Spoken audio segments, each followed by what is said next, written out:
Bom, Gilda, Bia e Kátia, o nosso grupo é constituído por mim, Heloísa Sardi, pelo Pedro Queda e pelo Fábio Monteiro.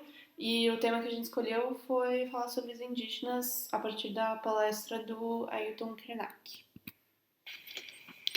Bom, para entender a posição dos índios atualmente, nós devemos entender o que é uma terra indígena.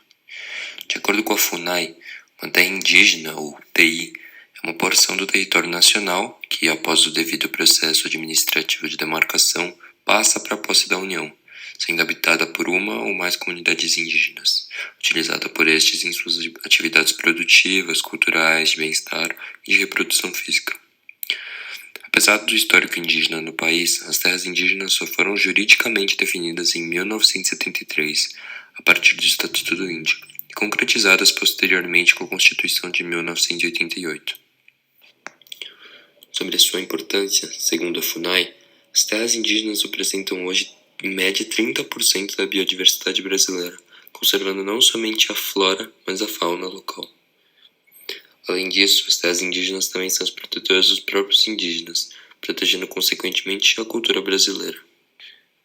Novamente, segundo a FUNAI, existem hoje em dia 488 terras indígenas regularizadas. Essas terras estão espalhadas por todo o Brasil, mas a maioria delas estão localizadas no norte, mais especificamente na Amazônia Legal. Bom, já definido o que são as terras indígenas em si, é preciso ver quais perigos ameaçam os indígenas e suas terras. Entre os problemas, destacam-se as queimadas, que devastam essas terras de um jeito avassalador. Sendo causadas majoritariamente por desmatamentos e até mesmo para forçar a desocupação indígena, nunca houve tamanha devastação nessas terras como existe hoje em dia. Para se ter uma noção, no período conhecido de 2018 para 2019, sabemos que o número de terras indígenas afetadas por incêndios aumentou em 88%. O número de focos de incêndio aumentou 49%, com 197.632 focos. Por fim, o número de focos de incêndio em 2019 foi 19% maior do que a média dos últimos 10 anos. Além disso, as queimadas nessas terras indígenas também apresentam algumas consequências inestimáveis, como a perda da biodiversidade, já que as terras indígenas, como antes dito, conservam ao menos 30% da biodiversidade nacional, a emissão de gases poluentes na atmosfera, que leva ao aumento da temperatura média, desequilibrando o efeito estufa, que no fim resulta no aquecimento global e a intensificação do processo erosivo, por exemplo. Porém, apesar da importância da preservação dessas terras, muito pouco é feito para solucionar essas queimadas. Não é à toa que notícias como as ilustradas de que há terras indígenas na Amazônia têm maior número de queimadas desde 2011. 60% das terras indígenas são devastadas por mais de 100 mil focos de incêndio. Fogo, grileiros e gado ameaçam terras indígenas. Aparecem constantemente na mídia brasileira. Tá, então agora a gente vai falar do embate, né? Então, dos indígenas contra o governo e também do Bolsonaro, né? Que é um grande representante do governo atualmente. E a gente achou melhor, né? Como a apresentação inteira é baseada no Ailton Krenak, né? E o que ele falou, a gente separou 3 frases dele, né? Que a gente achou que representassem bem essa rixa, né? Que tem. Então, na primeira frase, né? Desculpa, ele compara, né, o Bolsonaro ao Hitler, falando que nem Hitler era tão cara de pau de menosprezar a cultura dos indígenas e quilombolas, de menosprezar eles, colocarem eles em uma posição de inferioridade, uma questão de desrespeito mesmo com a cultura em si. Então já demonstra toda essa raiva, né, que o Ailton tem do Bolsonaro por se sentir desrespeitado por ele. Na segunda frase, a gente tem o Ailton de novo falando que eles frequentemente são invadidos por garimpeiros e madeireiros nas terras indígenas. Geralmente esses bandidos vêm com armamento, então têm o poder de fogo e acabam atirando contra os indígenas e matando vários deles. E ele fala na frase que poucas vezes a polícia tenta ajudar a fazer uma investigação, o governo em si, né, ajudar nessa questão. E muitas vezes essas pessoas saem ilesas, né, esses bandidos. A gente tem também um que a gente não colocou aqui, né, mas é o massacre dos Carajás, né, que a gente estudou em geografia, onde policiais mesmos atiram contra os indígenas que estavam ali pacificamente e tudo. Então a gente já tem esse embate acontecendo há bastante tempo. E na terceira frase, a gente vê que o Ailton ele muda um pouco o tom da segunda e ele fala que, além de não ligar para as terras indígenas e tudo, eles parecem que incentivam essa invasão. Então o Ailton fala, é para invadir e matar os índios, como se fosse o governo falando. Então mostra que, além de não ligar para os indígenas, eles ainda incentivam tal invasão indiretamente, assim, por essa falta de comprometimento com os quilombolas e indígenas. Então a gente consegue ver bem nessas três frases, né, todo esse embate que existe entre os índios e o governo barra Bolsonaro, né, atualmente, e que não vem só de hoje, né, já vem de antigamente tudo. Então é uma questão bem complicada. Bom, eu vou começar falando um pouco sobre os tipos de violência contra os povos indígenas. A gente vai diferenciar entre três tipos de violência: a violência contra o patrimônio, a violência contra a pessoa e a violência por omissão ao poder público. E agora eu vou explicar mais um pouquinho quais são as subcategorias dentro de cada violência. Então, dentro da violência contra o patrimônio, a gente vai ter a omissão e morosidade na regularização de terras. Então, é onde vai ter 829 casos de terras indígenas com pendências administrativas. E isso é essa primeira tabela em que a gente tem uma tabela que especifica quais são os problemas por causa dessas pendências administrativas e um total que é de 828. Também vai ter uma subviolência que vai ser de conflitos relativos a direitos territoriais, que vão ter 35 casos, e também a invasão, possessória e exploração ilegal de recursos naturais e danos diversos ao patrimônio. Então, isso vai ser feito por garimpeiros, madeireiros, grileiros e fazendeiros nas áreas indígenas. E uma coisa que é importante se falar, principalmente agora que a gente ainda está no governo de Bolsonaro, em que o presidente, durante o seu discurso de candidato, ele incentiva a invasão da terra indígena, e ele fez medidas, ele fez uma promessa de que não ia aprovar nenhuma demarcação de terra indígena e queria até rever as antigas. E ele cumpriu essa promessa, infelizmente. Bom, agora, e no total de casos de violência contra o patrimônio, a gente vai ter 1.120. Agora, na violência contra a pessoa. Primeiro é importante meio que especificar o que seria categorizado como uma violência contra a pessoa. Seria a desqualificação dos indígenas enquanto sujeitos de direito, a desvalorização das formas e processos de produção dos povos indígenas, reativando estereótipos de improdutivo, indolente e obsoleto em relação aos indígenas, né? E isso também vai produzir várias formas de agressão, como a intolerância e o racismo, omissão, negligência estatal, invasões de territórios, agressões físicas, ameaças e assassinatos. E, obviamente, também violência contra a pessoa envolve a desumanização da pessoa como indígena, né? Então, a gente vai ter 13 casos de abuso de poder, 33 casos de ameaça de morte e também 34 casos de ameaças variadas, que essas são meio que separadas em 3 fatores.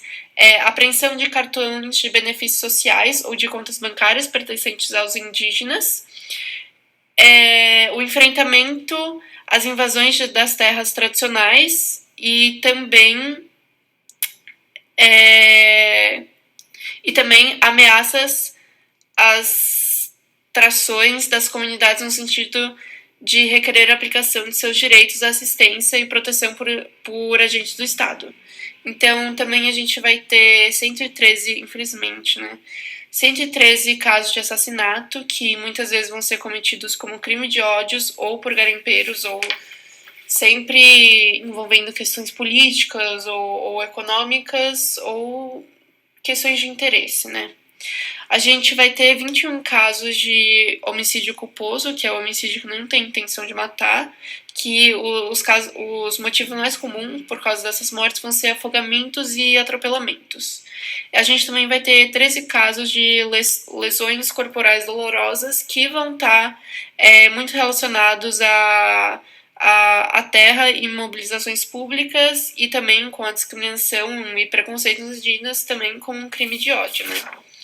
E a gente também vai ter 16 casos de racismo e discriminação étnicos-culturais, e é estatado que a maioria desse racismo e discriminação ocorrem por meio das redes sociais. Também a gente vai ter 25 casos que vamos ter 85 tentativas de assassinatos e 10 casos de violências sexuais. Então, vai gerar um quadro de 278 casos de violência contra a pessoa. E aqui eu esqueci de mencionar, mas também tem o segundo, a tabela vai distribuir todo o número de homicídios, de assassinatos em todos os estados, que o estado que mais teve foi no estado de Mato Grosso do Sul. Então, agora partindo para a violência por omissão no poder público. Essa vai ter 65 casos de desassistência geral, que é quando um exemplo muito comum de desassistência geral do Estado, né, vai ser quando os indígenas saem de suas aldeias porque eles não têm condições boas de vida lá, porque o Estado não dá a ajuda necessária que eles precisam. A gente também vai ter 85 casos de desassistência na área de saúde, que vai ser um descaso em relação ao atendimento médico e de saúde a indígenas. Também vai ter 66 casos de desassistência na área da educação, que vai ser o abandono do Estado em relação à educação indígena. Vai ter 20 casos de disseminação de bebida alcoólica e de outras drogas, e essa prática em relação aos indígenas é considerada ilegal e vai muitas vezes se dar por meio da passagem dos indígenas que eles têm que fazer para a cidade para eles conseguirem receber benefícios sociais ou até retirarem documentos para conseguirem receber esses benefícios sociais. E por causa de toda a burocracia que existe no Brasil, essa passagem acaba sendo mais que uma passagem, às vezes uma estadia durante 3 dias, uma semana, e eles ficam sujeitos a essas práticas. A gente também vai ter 825 casos de mortalidade na infância entre crianças de 0 a 5 anos, que a maioria dessas mortes vai ocorrer por causa de doenças tratáveis, como a desnutrição, diarreia e malária.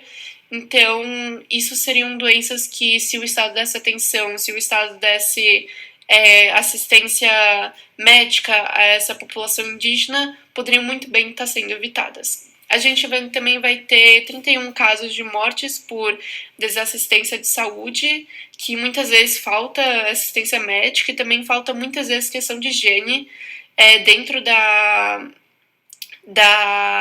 aldeia, da população indígena, como, por exemplo, ter um sistema de saneamento básico, que hoje em dia na cidade todo mundo tem direito de ter, porque os indígenas não têm direito também. E a gente também vai ter 133 casos de suicídios, que é o que mostra na terceira e última tabela que eu coloquei aí no meu PowerPoint. que também vai distribuir esses suicídios por todos os estados, e Amazonas vai ser o que vai ter mais, que vai ter quase 59 suicídios, e isso é uma preocupação muito grande para a comunidade indígena, porque se o Estado já não dá assistência médica em relação ao físico, como que ele vai dar assistência médica mental, de saúde mental para as pessoas, sendo que a saúde mental é considerada pela toda a sociedade brasileira e muitos países aí fora pelo mundo como uma saúde secundária. Então, só outra coisa que eu gostaria de mencionar é que todos esses dados que eu coletei são do ano passado, de 2019. Ellen, que tem esse site que é o site da CACI, que é a sigla para cartografia de ataques contra indígenas, que também CACI significa dor em Guarani. Então eu só queria dar uma voltinha pelo site porque é muito interessante, porque ele vai... você pode tanto ir pelo mapa e ir clicando pelos casos, ou você pode pesquisar. Eu vou aqui pelo mapa porque tem alguns casos que eu quero ressaltar que eu já explorei o site. Então, tá vendo? Você vai indo, aí aqui tem esse primeiro caso em que ele especifica a terra indígena, o município e o estado. Muitas vezes vai aparecer o nome, em alguns casos não se sabe o nome do indígena que sofreu o ataque, mas nesse explica que a vítima foi morta depois de um conflito por terra, na mesma ocasião em que foram mortas Manuel Finza e Rosalino Gomes, o acusado desse assassinato não é indígena, né? Aí, desculpa, não acho que é esse.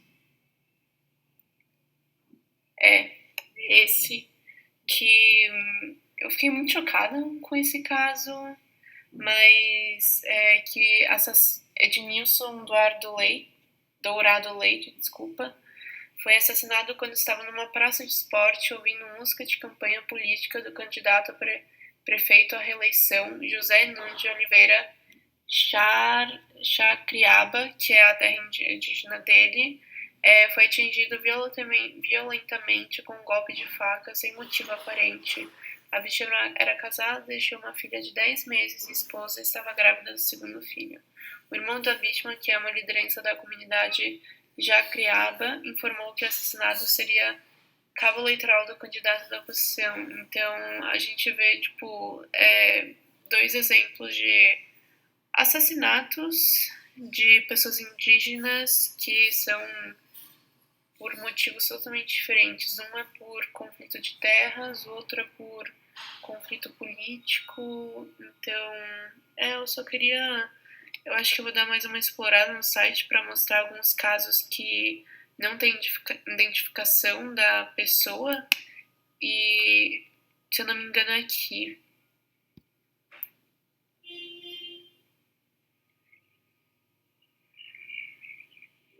Não, mas aqui ocorreram muitos, que foi quando teve um massacre. Mas, esse site é muito legal, porque você consegue explorar isso e, não sei, tomar uma certa consciência sobre o que acontece no Brasil e toda a violência contra... por exemplo, aqui tem homem não identificado, não tem nem sequer o nome da pessoa. É isso. Telling que...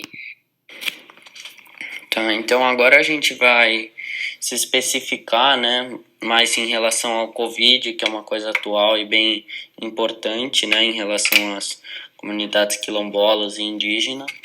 E a gente pegou aqui outras frases, né, sobre uma entrevista que um repórter fez com o Ailton Krenak. Então, a maioria desses escritos são contados pelo Ailton Krenak, então ele que conta e a pessoa escreve.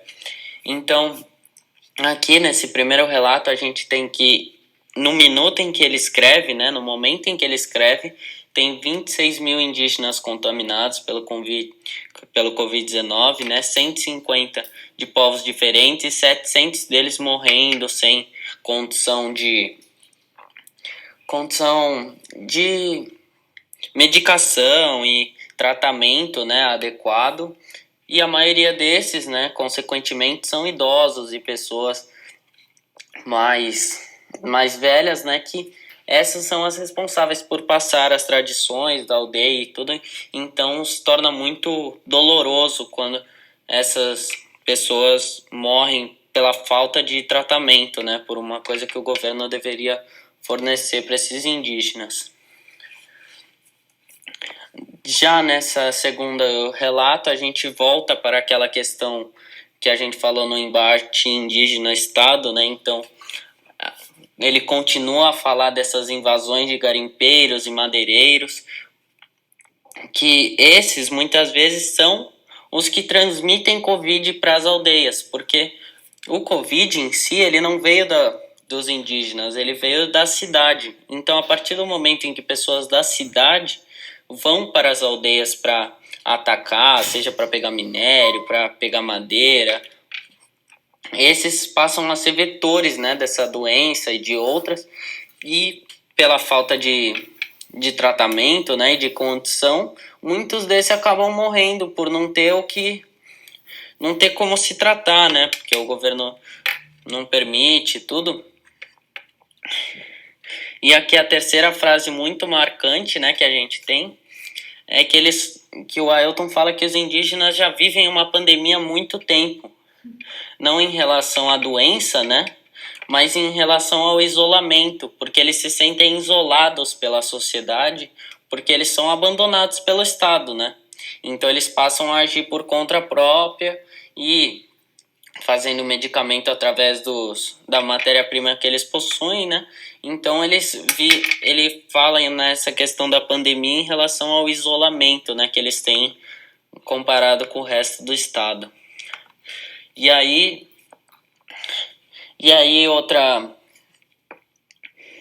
outra indignação, né, do Ailton é em relação a esse desgoverno, né, que ele cita, que empurra ainda mais para a crise, fazendo com que esses que passam pela pandemia, em vez de conseguirem se recuperar ou terem tratamentos básicos, né, para conseguir sobreviver a tal doença, não, o governo nem liga para eles, então eles ainda estando na crise ainda piora ainda mais por essas mortes trágicas e por falta de tratamento.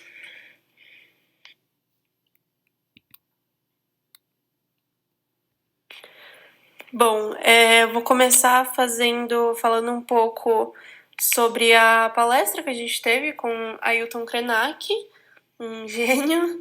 E primeiro eu vou fazer uma contraposição entre a sociedade ocidental e indígena, que eu acho que ele ressalta isso muito durante a palestra dele, e que trazem questões muito diferentes para a nossa apresentação. Então, primeiro a gente vai ter, pela sociedade ocidental, a vida como algo útil e utilitário. Então, a vida tem que ser algo prático, pragmático, enquanto na sociedade indígena a vida é um dom, assim como o pássaro ter penas é um dom para ele voar.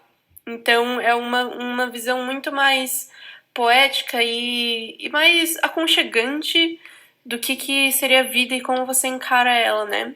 Outra diferença entre conceitos nessas duas sociedades é o conceito de trabalho, que é extremamente relevante, né? Enquanto na sociedade ocidental o trabalho vai ser considerado ao mesmo tempo como uma tortura e como algo que dignifica o homem, que é totalmente contraditório, na sociedade indígena o trabalho vai ser entendido como uma realização humana, algo que é feito por prazer, por gosto, e não como uma tortura, ou nem algo que certamente vai trazer dignificar o homem, porque é muito forte você falar que uma coisa dignifica.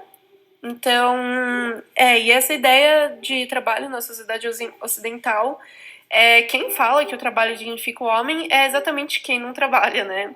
E o Krenak coloca isso muito bem posto.